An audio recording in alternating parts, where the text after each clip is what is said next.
Regardless of what my final outcome would be of this film in today's video, if I loved it or hated or feel mixed about it, there's no denying how incredible the marketing campaign has been for this film. From the teasers, the unlocking of the symbols, calling the phone number that was provided, all of it has been perfect. But did all that great marketing hype up a great film? Is all the word of mouth and hype around this being the scariest film of the year any true? But more importantly, is this film worth checking out in theaters? Well, we'll be discussing that and more in today's spoiler-free review of Longlegs.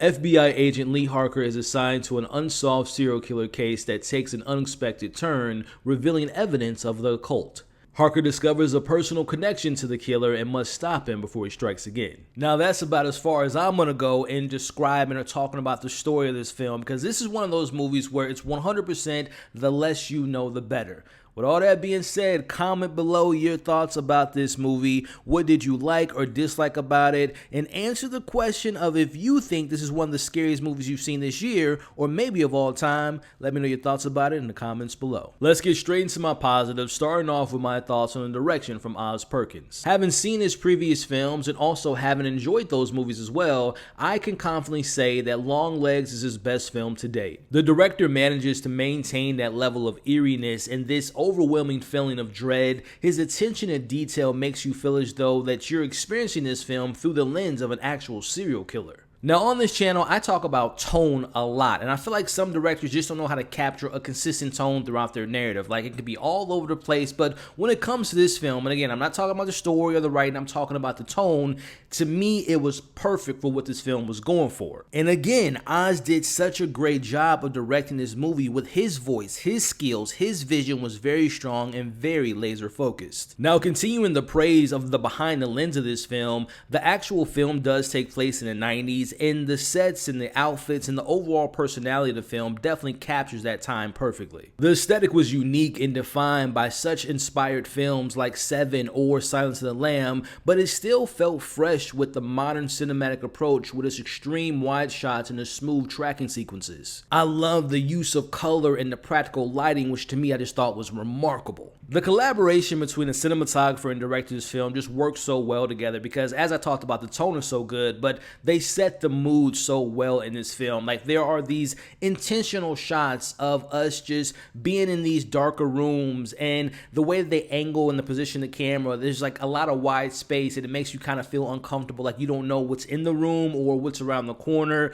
But also, just speaking of that, you have these long dark hallways, these ominous figures that pop up that really make things feel unsettling. Again, it's all masterful stuff, and I just love the soundtrack and the sound design because to me it was a character within itself. Now, a dreadful and moody film like this needs really good performances to keep you engaged, and this film has that and more. Starting with the supporting characters like Kiernan Shipka, who plays Carrie and Camera. While she didn't have a lot of screen time, she definitely makes her presence felt in a very memorable scene in this movie. You have someone like Alicia Witt, who plays Ruth Harker, who is a very interesting and very important character whose role is very unexpectedly complex and complicated. Or you have someone like Blair Underwood, who plays Agent Carter, who is Lee's superior. Now, he adds this sense of normalcy to me and a little bit of levity to the film up until a certain point, but I very much enjoyed his performance as well. The standouts for me is Maika Monroe and Nicolas Cage, who were just phenomenal in their respective roles. Maika Monroe plays Lee Harker, the FBI agent assigned to the Longlegs case that we follow throughout this film. Now, for me, she's been a horror movie indie star for years, and I've been a big fan of hers, and like how I felt about this being the best work of the director, I felt the same about her performance. Her performance is both subtle and sensational at the same time. Like, her character can be very awkward at the very beginning, but as the film goes on, you understand why she acts that way, and it's just so many levels to her performance. It just grows on you, and she just completely carries the film with its very heavy themes and just does such a phenomenal job in every single scene that she's in. Now look, I'm a big Nicolas Cage fan. I've seen a lot of his work, but I'll be honest, some of his roles and his performances can sometimes be a little bit too over the top. Like, him as Nicolas Cage can be very distracting sometimes. Like, his Cageisms can take me out of certain movies, but when it comes to this film, he is unrecognizable as a serial killer. From the moment you meet his character, he's flat out creepy, but what makes his character special and how they use him in this film is very similar to the Jaws approach, where you feel the Longlegs character's presence throughout the movie, but you don't see him a ton. But when you finally do see him fully with his whole face and how uncomfortable he looks and the stuff he says,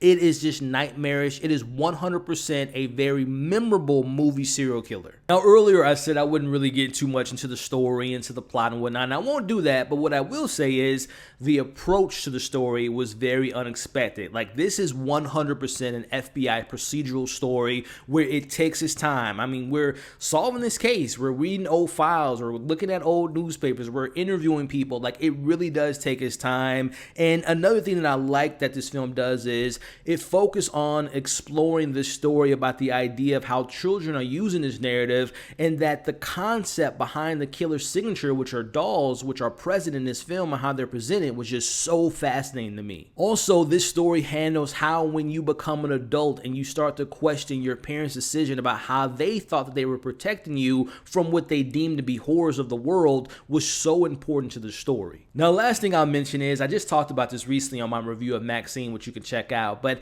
I loved the beginning, thought the middle was great, but I was so disappointed by the ending. Now, comparing that to this film is the complete opposite. The setup in Longlegs in the beginning was so engaging. I found the middle to be very slow paced and a slow burn, but the ending to me 100% brought it all together. It was so haunting but satisfying in the same way. It is easily one of my favorite endings that I've seen so far this year. Now, this isn't a pro or a con, this is more of a talking point, and that is, the big thing is this one of the scariest movies of the year? Did I find this to be one of the scariest movies of all time? For me personally, I'm gonna say no. To me, it's more of how the movie makes you feel while you're watching it. Like, it's unsettling, it is very creepy, it really captures dread really well.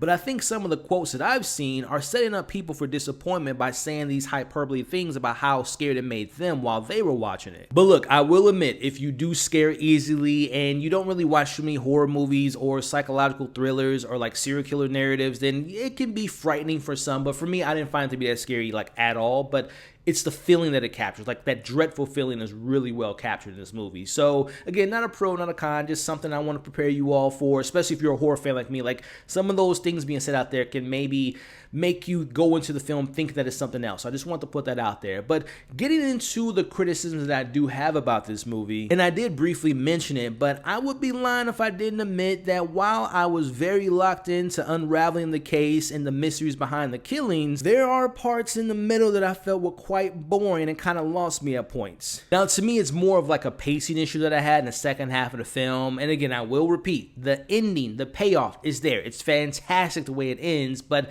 I would just say the journey to get there wasn't all that exciting. But my biggest issue that I had with this film, and I'm kind of still undecided about how I feel about that, and that is the use of the satanic elements within this film. I'm not coming from the perspective that I was bothered by the satanic elements or the subject matter, but more of how it affected the groundedness of the film. Now, the film kind of plays with the idea that there may or may not be some supernatural understanding about what's going on with these killings, but it also gives you the idea that the character has barely slept and they're also maybe getting caught up on what's going on. But at a certain point in the movie, it leans into more of the supernatural elements that just took away from the groundwork establishing earlier in the film for me. Like, it is very steeped into a realness and groundedness, and then when the supernatural satanic elements kind of really come heavy into the narrative, logically speaking, I'm starting to ask questions like, okay, well, if that means that, what did that mean? So again, I don't want to spoil things. I'm almost saying too much at this point, but I'll just say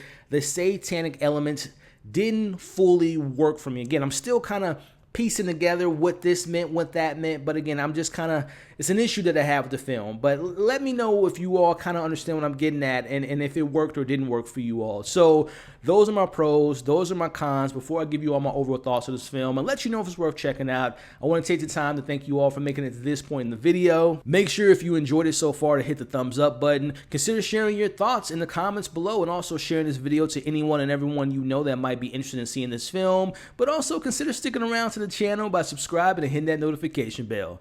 Overall, if there was one word to describe Longlegs, it would be sinister. It's undoubtedly one of the best serial killer horror thrillers I've seen in a very long time, and while it didn't necessarily scare me, it did leave me with this feeling of something's getting under your skin, and it made me feel that sense of dread. This film excels at creating a very eerie tone and extremely unsettling atmosphere. I love the use of sound, and Osgood Perkins' direction was twisted and creepy with some very unexpected twists and turns. Both lead performances were excellent, and Nicolas Cage is extremely disturbing in this film. Now, I wasn't the biggest fan of some of the elements in the story, and like I had mentioned, some of the satanic elements, but all in all, this had an incredible ending, and I would recommend this to those who are interested in a slow burn, unnerving serial killer thriller. With that being said, I'm going to give Longlegs a 4 out of 5. Again, kudos to the amazing marketing team. Again, the marketing of this film was just